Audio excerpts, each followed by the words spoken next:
एक बार महर्षि अष्टावक्र महर्षि वरदानी के पास जाकर उनकी कन्या के साथ विवाह करने की इच्छा प्रकट करते हैं। तो महर्षि वरदानी ने मुस्कुराते हुए अष्टावक्र से कहा, पुत्र, मैं अवश्य तुम्हारी इच्छा पूरी करूंगा और तुम्हारे साथ ही अपनी कन्या का पानी ग्रहण करूंगा, लेकिन उसके लिए तुम्हें मेरी एक आज्ञा माननी पड़ेगी। अष्टावक्र ने कौतूहल से पूछा, वो क्या है महर्षि?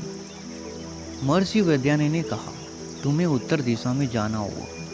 अकालपुरी और हिमालय पर्वत के आगे जाने पर तुम्हें कैलाश पर्वत मिलेगा। वहाँ महादेव जी के अनेक सिद्ध चारण भूत पिशाच गणों के साथ विचरण करते हैं। उस स्थान के पूर्व और उत्तर की ओर 6 ऋतुएं, काल, रात्रि, देवता और मनुष्य आदि महादेव जी की उपासना करते हैं। इस स्थान को लागने के बाद तुम्हें मेघ के समान एक नीला वन मिलेगा। उस स्थान पर एक वृद्धा तपस्विनी रहती है। तुम उसके दर्शन करके लौट आना।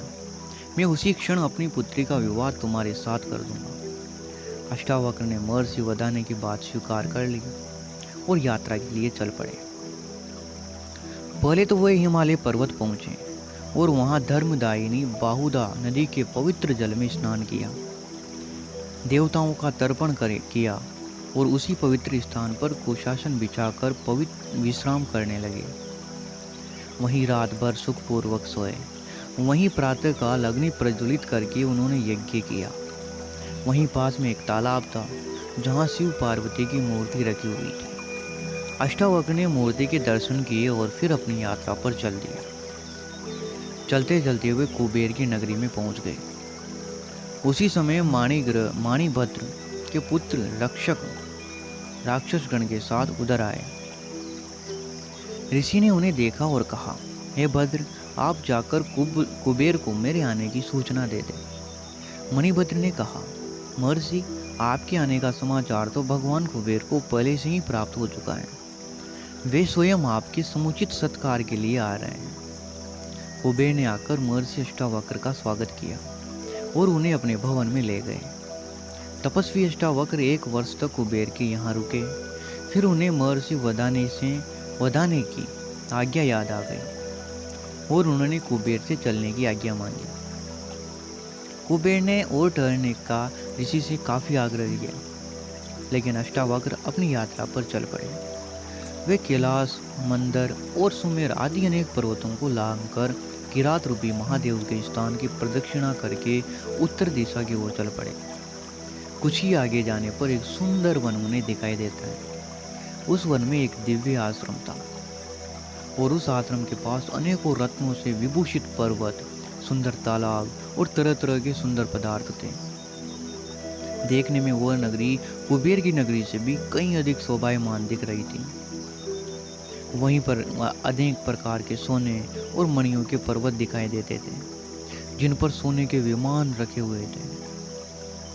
मंदार के फूलों से अलंकृत मंदाकिनी कल निदाद करती हुई बह रही थी। चारों ओर मणियों की जगमगाहट से उस दिव्य वन की कल्पना श्री से भी ऊंची उठ जाती थी, लेकिन उसकी समता कहीं भी मस्तिष्क खोज नहीं पाती थी। अष्टावक्र ये देखकर आश्चर्यचकित रह पड़े। वे सोच रहे थे कि यहीं ठहरकर आनंद से विचरण करना चाहिए। अब वे अपने लिए एक उपयुक्त स्थान ढूंढने लगे और बढ़कर उन्होंने देखा कि ये तो एक पूरा नगर है और इस नगर के द्वार पर जाकर उन्होंने पुकार कर कहा, मैं अतिथि हूँ। उसी समय द्वार से 7 परम सुंदरी कन्याएं अतिथि के स्वागत के लिए निकल आई। उन सुंदरियों ने कहा, आइए भगवान, पधारिए, हम आपका स्वागत करते हैं। महर्षि एक भव्य प्रासाद के अंदर चले गए। वहां उन्हें सामने ही एक वृद्धा बेटी मिली। वह स्वच्छ वस्त्र पहने थी और उसके शरीर पर अनेक तरह के आभूषण थे। महर्षि को देखते ही वह वृद्धा उठकर खड़ी हो गई और उनका समुचित स्वागत किया। महर्षि भी वहीं पर बैठ गए। उन्होंने उन सुंदर कन्याओं की तरफ बढ़कर कहा, हे कन्याओं, तुम में से जो बुद्धिमती और धैर्यवती हो वही यहाँ रहे, बाकी सब यहाँ से चली जाएं। एक को छोड़कर सभी कन्याएं वहां से चली गई। वृद्धा वहीं बैठी रही। रात होने पर महर्षि के लिए एक स्वस्थ शैया की व्यवस्था की गई। जो महर्षि सोने लगे तो उन्होंने उस वृद्धा से भी जाकर अपनी सैया पर सोने के लिए कहा। उनके कहने पर वृद्धा अपनी सैया पर जाकर लेट गई। रात्रि का एक ही प्रहर बीता होगा कि वृद्धा जाड़े का बहाना करती हुई कांपती हुई महर्षि की सैया पर आ लेटी और कामतुर होकर अष्टावक्र के शरीर का आलिंगन करने लगी। ये देखकर महर्षि काष्ठ के समान कठोर और निर्विकार पड़ गए। अष्टावक्र को इस तरह अविचल देखकर वृद्धा ने कहा, हे भगवान, पुरुष के शरीर का स्पर्श करने मात्र से ही स्त्री के अंग अंग में कामोद्दीपन हो जाता है। स्त्री उस समय किसी तरह अपने मन को अपने वश में नहीं रख सकती, यही उसका स्वभाव है। इसलिए आपके शरीर से स्पर्श करने से मैं काम पीड़ा से जल रही हूँ। आप मेरे साथ रमण करके मेरी इच्छा को पूर्ण कीजिए। हे ऋषि, मैं जीवन भर आपकी कृतज्ञ रहूंगी। यही आपकी तपस्या का अभिष्ट फल है। मेरी ये सारी संपत्ति आपकी है। आप यहीं मेरे पास रहिए। देखिए, हम यहाँ लौकिक और अलौकिक अनेक प्रकार के सुख भोगते रहेंगे। हे नाथ, अब इस तरह मेरा तिरस्कार न कीजिए, क्योंकि इससे मेरी आत्मा को बड़ा कष्ट पहुँचेगा। पुरुष संसर्ग से बढ़कर स्त्रियों के लिए श्रेष्ठ सुख नहीं है। काम से पीड़ित होकर स्त्रियां स्वेच्छाचारिणी हो जाती हैं। उस समय तपी हुई बालू पर या कठोर शीत पर विचरण करने से भी उनको तनिक भी कष्ट नहीं होता। आप किसी भी तरह मेरी अतृप्त कामना को तृप्त कीजिए। वृद्धा की प्रार्थना सुनकर अष्टावक्र बोले, हे देवी, मैं एक तपस्वी हूँ और बचपन से अभी तक पूर्ण रूप से ब्रह्मचारी हूँ। किसी भी स्त्री का शरीर मैंने स्पर्श नहीं किया। धर्मशास्त्र में व्यभिचारी की बड़ी निंदा की गई है, इसीलिए इस तरह का पाप नहीं कर सकता। मेरा उद्देश्य तो विधि पूर्वक विवाह करके पुत्र उत्पन्न करना है और उसी के लिए मैं अपनी स्त्री के साथ संभोग करूं। इसके अतिरिक्त पराई स्त्री से विषय भोग करना पाप है। हे सुबह, तुम उसकी ओर मुझे प्रवृत्त न करो। ये सुनकर वृद्धा ने कहा, हे महर्षि, ये तो आप जानती हैं कि स्त्रियां स्वभाव से कामातुर होती हैं। उनको पुरुष का संसर्ग देवताओं की आराधना से भी अधिक प्रिय और सुखर होता है। तुम पतिव्रता की बातें करते हो तो स्वामी, सच तो ये है कि हजारों स्त्रियों में कहीं एक पतिव्रता स्त्री दिखाई पड़ती है और सती तो लाखों में एक होती है। जब स्त्रियों का कामोन्माद चढ़ जाता है तो वो इसके सामने पिता, माता, भाई बहन, पुत्र, पति आदि किसी भी की भी परवाह नहीं करते और अपनी काम वासना में की तृप्ति के उपाय सोचा करती है। यहाँ तक कि कुछ भी तरीके वे अपनी इच्छा पूरी करने के लिए मानती है।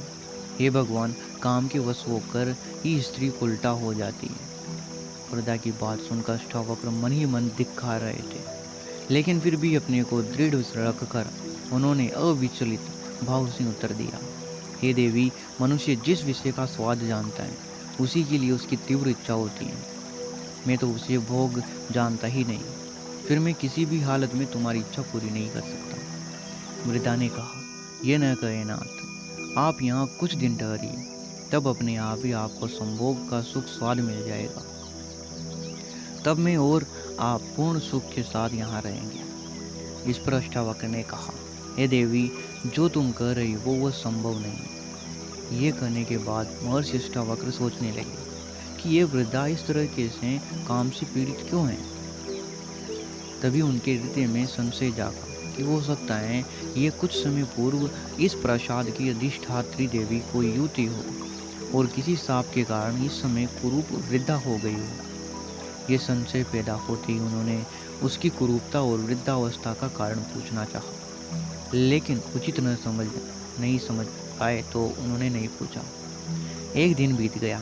संध्या होने पर वृद्धा ने आकर कहा, हे महर्षि, वह देखिए, सूर्य अस्त हो रहा है, अब आपकी क्या आज्ञा है। अष्टावक्र ने कहा, हे सुबह, स्नान करके मैं संध्या वंदन करूँगा। वृद्धा ने जल का प्रबंध किया। महर्षि स्नान कर चुके थे। उसके बाद वृद्धा ने पूछा, हे भगवान, अब मैं क्या करूँ।